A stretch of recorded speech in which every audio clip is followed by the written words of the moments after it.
अब समझेंगे imperfect competition की एक और टाइप,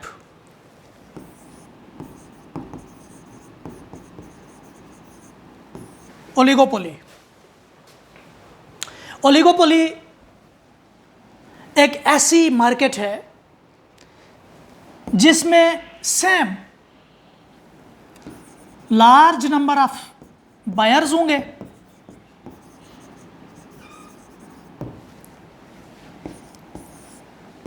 सेलर्स में डिफरेंस आ गया,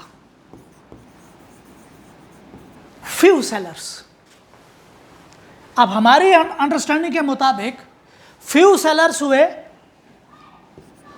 मोर देन वन से लेकर 9 तक, या इसको इस तरह से सिंप्लीफाई करें, फ्यू सिंगल डिजिट में, जैसे 1 तो नहीं आएगा, 1 तो जिसमें 1 सेलर होगा वो तो मोनोपोली है। 1 से मोर देन 1, 2, 3, 4, 5 और अप टू 9, हमारी अंडरस्टैंडिंग के मुताबिक इस तरह की मार्केट को ही ओलिगोपोली मार्केट कहते हैं, जिसमें फ्यू सेलर्स हों। अच्छा जी, ये बेचते क्या हैं? ये बेचते हैं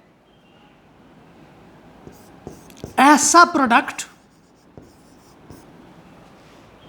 जिसके फीचर्स 2 तरह के हो सकते हैं। होमोजीनियस भी हो सकता है, वो प्रोडक्ट होमोजीनियस भी हो सकता है और डिफरेंशिएटेड भी हो सकता है।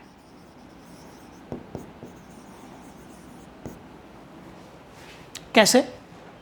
कोई मार्केट लेते हैं माइंड में। इंडिया में टेलीकम्युनिकेशन फर्म्स जितनी भी हैं, टेलीकॉम फर्म्स जैसे जियो, एयरटेल, बीएसएनएल, बस इतनी ही है, 3, 4, 5, Vodafone idea. Telecommunication service providers जो हैं ये इंडिया में ओलिगोपोली मार्केट बनाते हैं।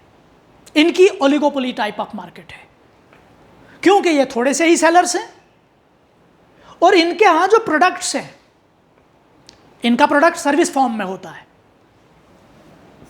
होमोजीनियस भी होता है और डिफरेंशिएटेड भी होता है। एग्जाम्पल के साथ समझते हैं। अगर एयरटेल 249 का रिचार्ज पैक देता है 1 महीने के लिए और जियो भी 249 का देता है, ये भी 2 GB पर डे डाटा देता है और ये भी इसमें 2 GB पर डे डाटा देता है, प्राइस भी वही, डाटा भी उतना ही, फ्री कॉलिंग सर्विसेज भी दोनों, ये तो होमोजीनियस हो गया।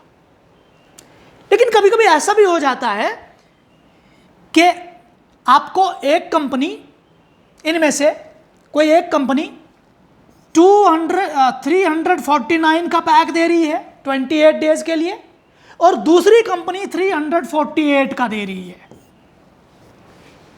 प्रोडक्ट सेम है, उसमें 2 GB पर डे डाटा है, उसमें फ्री कॉलिंग सर्विस है, उसमें 100 मैसेजेस पर डे हैं और न जाने क्या क्या, उसमें कोई OTT सर्विसेज भी हैं, लेकिन 1 रुपये का फ़र्क पड़ गया, तो ये प्रोडक्ट डिफरेंशिएशन है। ऐसा भी इस मार्केट में होता है। इन शॉर्ट, ओलिगोपोली मार्केट में जो प्रोडक्ट होता है, that product can be both homogeneous as well as differentiated. इसमें क्योंकि नंबर ऑफ फर्म्स थोड़ा कम है, कंपटीशन थोड़ा टाइट रहता है, सारी मार्केट्स का जो मार्केट कंट्रोल है वो थोड़ा ज़्यादा है।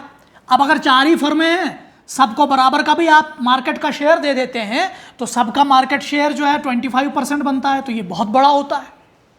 तो इन्फ्लुएंस काफ़ी है मार्केट में हर फर्म का इसमें। इसलिए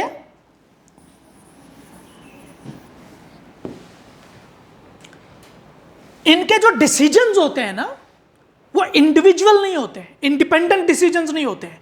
जब इन्होंने प्राइस का कोई डिसीजन लेना होता है तो मोस्टली इनका डिसीजन जो है ना वो इन्फ्लुएंस एक दूसरे से हो जाता है। यानी हम एयरटेल कोई डिसीजन लेंगे प्राइस को कम या ज़्यादा करेंगे, कोई नया पैक इंट्रोड्यूस करेंगे, तो फौरन अगर वो कंज्यूमर के कस्टमर के फेवर में होगा तो फौरन जियो भी लेके आ जाएगा, फौरन BSNL या फौरन वोडाफोन आइडिया भी वैसा ही लेके आ जाएगा। एयरटेल ने शुरू किया, लेकिन दूसरे का डिसीजन जियो भी लेके आया, BSNL और वोडाफोन आइडिया भी लेके आया वही वाला प्रोडक्ट। इंटरडिपेंडेंस, एक के डिसीजन दूसरे के ऊपर डिपेंड करते हैं कि उसने क्या डिसीजन लिया है। तो इसमें सबसे ज्यादा हाईलाइटिंग फीचर जो बिल्कुल डिफरेंट है बाकियों से वो यही है, इंटरडिपेंडेंस। काफी इंटरडिपेंडेंस है इसमें। और अगली चीज सेलिंग कास्ट इसमें भी है, लाइक मोनोपोलिस्टिक कंपटीशन, क्योंकि इसमें भी जब 2 3 4 सेलर, 5 सेलर, 10 सेलर हूँ, 8 सेलर हूँ, तो होगा क्या कि हर किसी को अपना प्रोडक्ट डिफरेंटली देना चाहिए, बताना चाहिए, अवेयरनेस देनी चाहिए हमारे में क्या डिफरेंट है। आप एयरटेल का सिम कार्ड क्यों लेंगे, आप एयरटेल का रिचार्ज क्यों करेंगे, आप BSNL का रिचार्ज, जियो का रिचार्ज क्यों करेंगे, आपको कुछ डिफरेंट बताना पड़ेगा। इसीलिए आपने कई बार जो है मार्केट में चौराहों पर वो जो है वो बोर्ड्स देखे होंगे इन कंपनीज के, दुकानों के भी जो है वो के ऊपर वो उनके बने हुए होते हैं पोस्टर्स। इसी तरह से आप जब वीडियो चला रहे होते हैं यूट्यूब पे तो वहाँ पे भी फ्लैश हो जाती हैं इनकी एड्स। तो सेलिंग कास्ट इस वाली जो है टाइप ऑफ मार्केट में भी होती है। इसमें एक और भी बहुत ही डिफरेंट टाइप का एक फीचर है, वो है नॉन प्राइस कंपटीशन।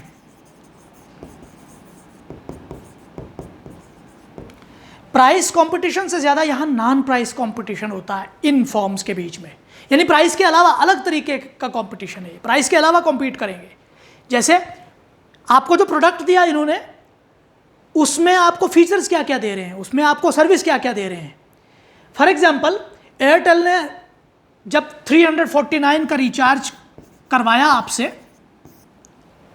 तो उसमें वो 2 GB डाटा भी दे रहे हैं, वो आपको फ्री कॉलिंग भी दे रहे हैं, वो आपको मैसेजिंग भी दे रहे हैं, वो OTTs भी दे रहे हैं, वो सब्सक्रिप्शन हो सकता है दे दें।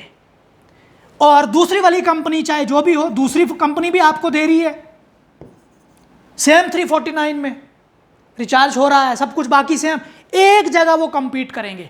ये कोई +1 करके एक कोई एक्स्ट्रा सर्विस दे देंगे, जियो हॉटस्टार की फ्री सब्सक्रिप्शन, या अमेजॉन प्राइम की ये दे देंगे, अमेजॉन प्राइम की, चलो जी हम अमेजॉन प्राइम की जो है सब्सक्रिप्शन फ्री में दे देंगे 30 दिन के लिए, 28 दिन के लिए। तो ये इस मामले में प्राइस के अलावा वाले जो है वो मामलात में ये एक दूसरे के साथ कॉम्पीट करते हैं, अट्रैक्टिव बनाने के लिए अपनी सर्विस और अपने प्रोडक्ट को, ताकि ज़्यादा से ज़्यादा उनकी तरफ अट्रैक्ट हो उनका कस्टमर, उनका बायर। और एक और चीज़, आखिरी बात ये कि इसमें बैरियर्स टू एंट्री भी हैं।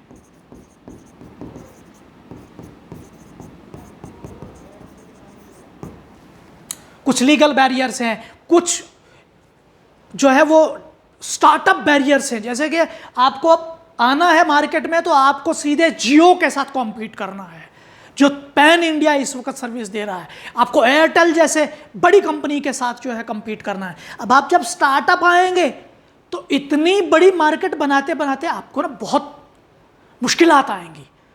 तो ये मुश्किलात एक तरह का बैरियर बन जाती हैं। तो डिस्करेज होके बहुत सारे इन्वेस्टर लोग जो हैं, बहुत सारे जो बिजनेस माइंडेड लोग हैं, वो इस मार्केट में आते नहीं हैं। रुकावट बन जाती है क्या चीज़, क्योंकि इसमें बहुत शुरू में बहुत इन्वेस्टमेंट चाहिए, वो अपने आप में एक जो है वो एक बैरियर बन जाता है।